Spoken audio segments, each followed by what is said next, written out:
Okay, so on with the water-soluble vitamins. Vitamin B12, I just mentioned it. Vitamin B12 deficiency can be masked or go undetected if you have excess folate. So vitamin B12, you have large stores in the liver. You should be able, and the needs are very low. There isn't a high amount that you need. So it takes about 5 years of a low intake for a B12 deficiency to actually show up. One of the functions of vitamin B12 is to maintain the myelin sheath around nerves. Some of your neurons, the myelinated neurons, have a fatty sheath around them that helps with nerve impulse conduction.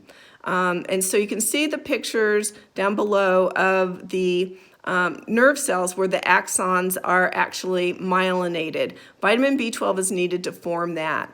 Vitamin B12 actually functions to activate folate for DNA synthesis and for homocysteine conversion to methionine. So B12 is important because it actually activates folate so folate can do its job. And it also helps develop and maintain that myelin sheath around nerves.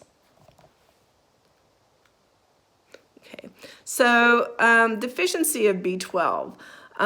Well, B12 digestion, well, B12 absorption, I shouldn't have put digestion there. B12 absorption requires intrinsic factor, which is a protein that's secreted with gastric juice. If you don't have enough intrinsic factor, that can cause a deficiency. Some people have a genetic disorder where they don't make intrinsic factor. It's called pernicious anemia.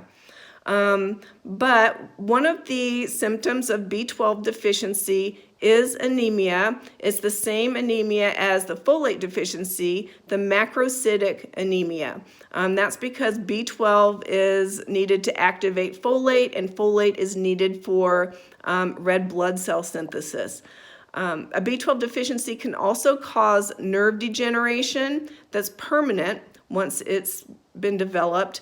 And so if a person doesn't make enough intrinsic factor, they either need injections of vitamin B12, or they can take a B12 supplement that's sublingual. They put drops under their tongue, and for some, very high doses of B12 will allow for enough absorption so that a deficiency doesn't occur.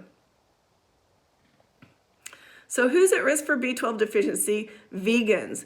Remember from the protein unit that vegans only consume foods of animal origin, and B12 is only found in foods of animal origin. So they're at risk for deficiency. They'll need a supplement of B12. Breastfed infants of vegan mothers will also need a source of B12. As people get older, they make less gastric juice, so they're at risk for B12 deficiency.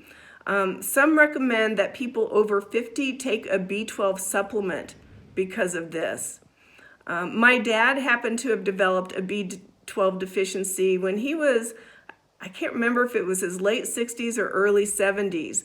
And it should have been caught by a simple blood test called the CBC. That's a routine blood test. His red blood cells would have been large. He would have had that macrocytic anemia, but they didn't detect it until he started having nerve pain in his feet. And by then, the nerve damage was permanent, and so he had to take a drug called gabapentin for the rest of his life. GERD medications reduce gastric juice secretion, like Nexium and Prevacid. And there's a lot of people who are on those long term, so they should be tested for B12. In fact, I was put on those medications 20 years ago when I wasn't absorbing my thyroid medication. My doctor thought that maybe I had some inflammation in my digestive tract, which was the reason I wasn't absorbing my thyroid medication like I should have. And so he put me on one of these. I didn't have GERD at the time. And when you go on one of these medications, and if you're on it for a long period of time, if you try to go off of it, you get rebound reflux that's so painful that I can't go off of it. I've tried a couple of times. My back teeth start to decay because of the acid reflux, because the acid reflux or rebound reflux is so bad.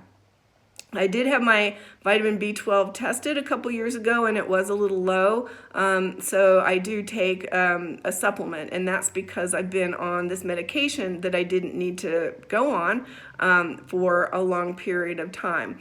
If you have thyroid disease, the deal for me was I was on a generic form of the medication for thyroid disease, and a lot of people don't absorb that well. So as soon as I went to an endocrinologist and he put me on a different medication, my thyroid was actually well controlled. Okay. So now for vitamin C, also called ascorbic acid. It is an acid, so if you take a chewable vitamin C supplement, it's not good for your teeth because the acid will erode your tooth enamel, by the way. But anyway, the functions of vitamin C, besides being an antioxidant, it's a cofactor for many enzymes. Like I said before, it helps the enzyme that's needed to make collagen.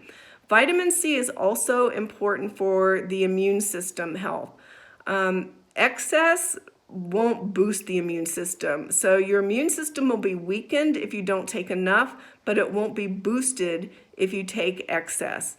The Linus Pauling Institute has a good section on that, and it's ironic because Linus Pauling was a Nobel Prize-winning physicist who actually promoted megadoses of vitamin C to prevent and treat the common cold, but that theory was actually debunked with research, and the institute that's named after him presents that research that megadoses of vitamin C won't cure the common cold. So foods that are good sources of vitamin C include citrus fruits, potatoes, strawberries, and tomatoes, among others. Here's a picture of vitamin C acting as an antioxidant. You can see that free radicals are trying to attack your DNA in this case, and the vitamin C actually intercepts the free radical, donates an electron, because remember, free radicals have an unpaired electron, and electrons need to be in pairs to be stable. So the vitamin C donates an electron to stabilize the free radicals so it doesn't attack your DNA. And remember, damaged DNA can result in cancer. Vitamin C is needed for collagen synthesis. This is the illustration that shows that vitamin C helps in collagen formation. That's important for connective tissue. It's important for blood vessels that have collagen as well. So the RDA is 75 to 90 milligrams a day for adults. The average intake is more than that.